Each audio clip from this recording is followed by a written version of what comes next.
C'est bon? Okay, I'll do it in English. Okay, so this is the first question.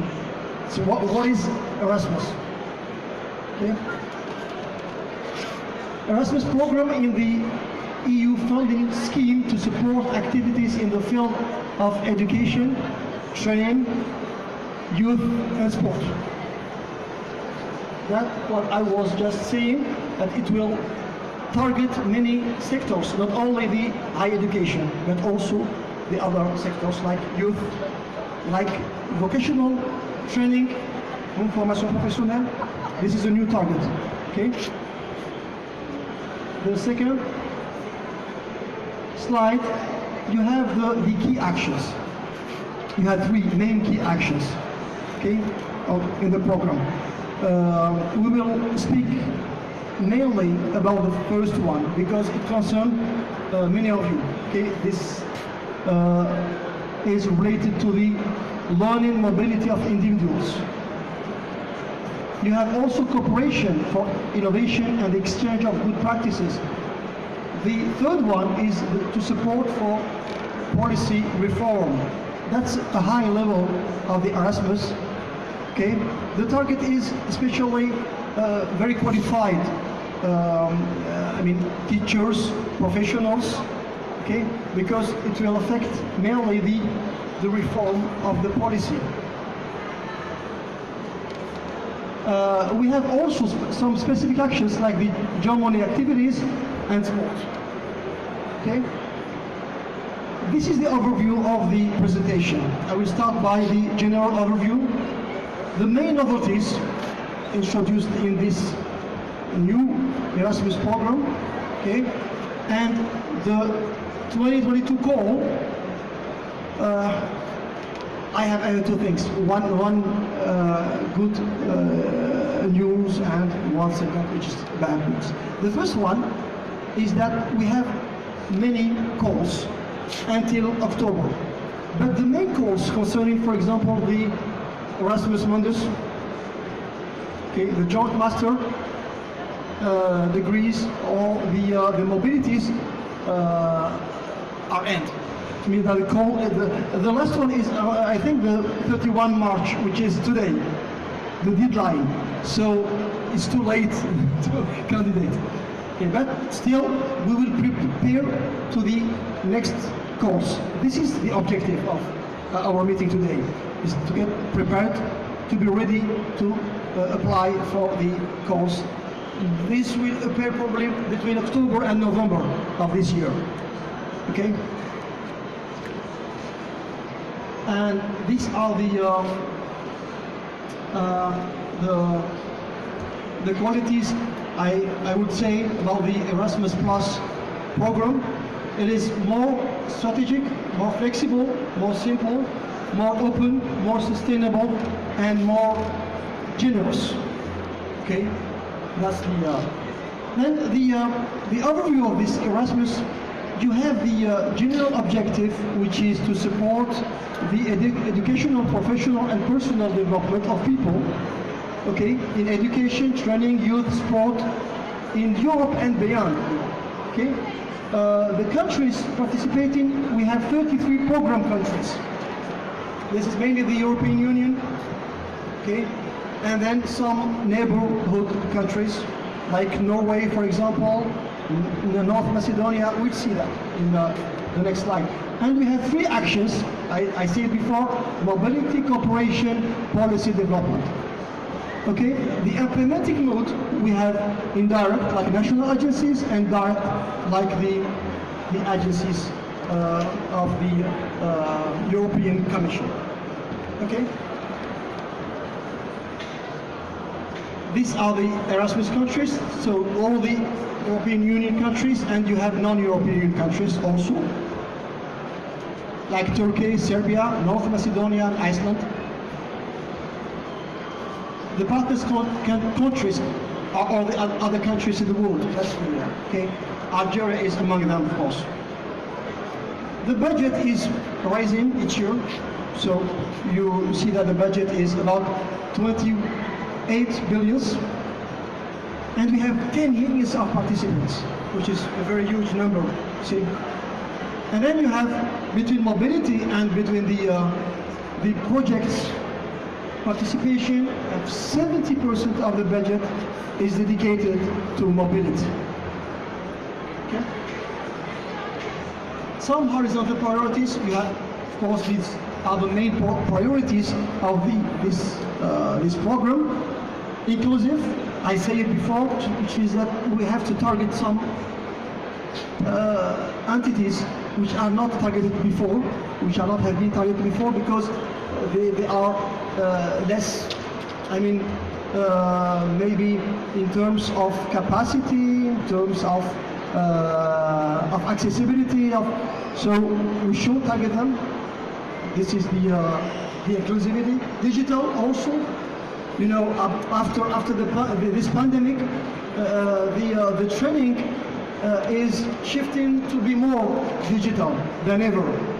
Okay, it was a project a long time ago, but it has been accelerated due to this pandemic. So the digital is a very important quality of this program. And then the green, this is, of course, you know that we live in a planet that is, I mean, suffering from the warmness of the weather. So the problem of pollution, the use of more reliable resources, renewable energies, etc., is a very big objective and challenging. And all the new jobs will be related to this green things. Okay? Environment also. So these are the program actions: education and training, for example. You have mobility, cooperation, and development policy. The green, in green, you see that you have some sentences in blue, and in green are the new actions in this program. Okay, and you can see that, for example, for cooperation, you have the partnership for cooperation, including small-scale partnership.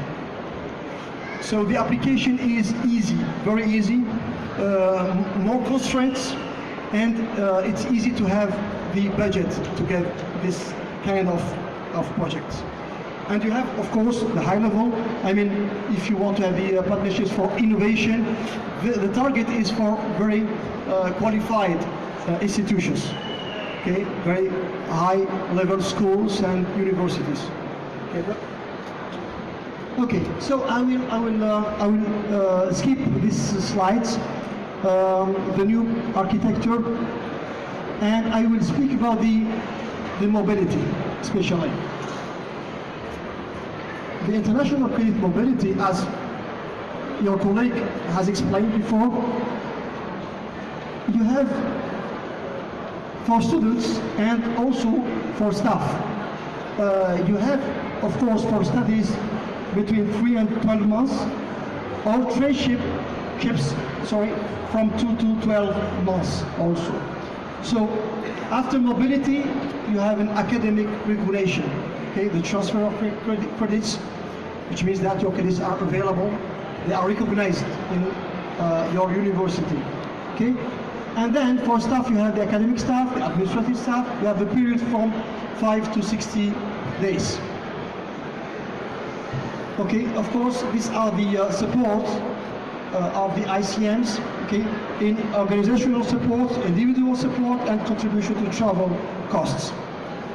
You have also the student monthly rate and the staff daily rate for each destination in the European Union. And the travel costs, here an example, okay, dependent of the distance, of course. Algeria's participation. These are like some statistics about our country in terms of mobility, incoming and outgoing mobilities to and from Algeria. We have more than 106. We have 111 high educational institutions. Okay. So these are the submitted projects. In blue, we submitted the selected projects, and in gray, you have the submitted projects. You see that the ratio is very promising, and it's of course rising year after year. This is the last statistics in 2020, sorry. The key numbers of individual beneficiaries, you see that the number is rising also. Okay. And the application process. How to apply?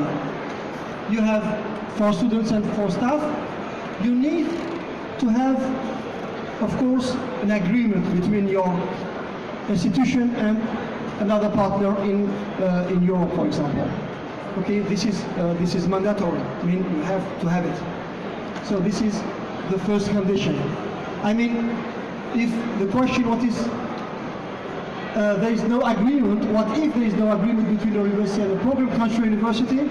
So simply, you are not eligible for direct mobility. Okay? The agreement is very simple to get.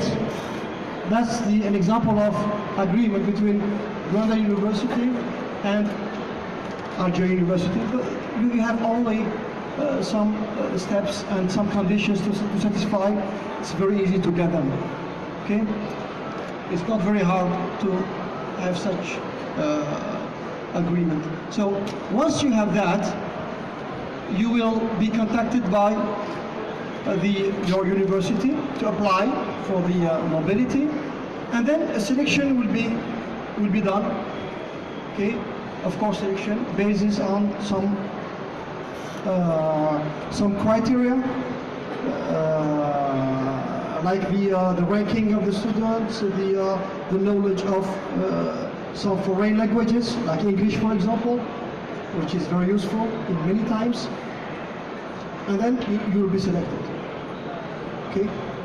Once selected, you will have to contact to start your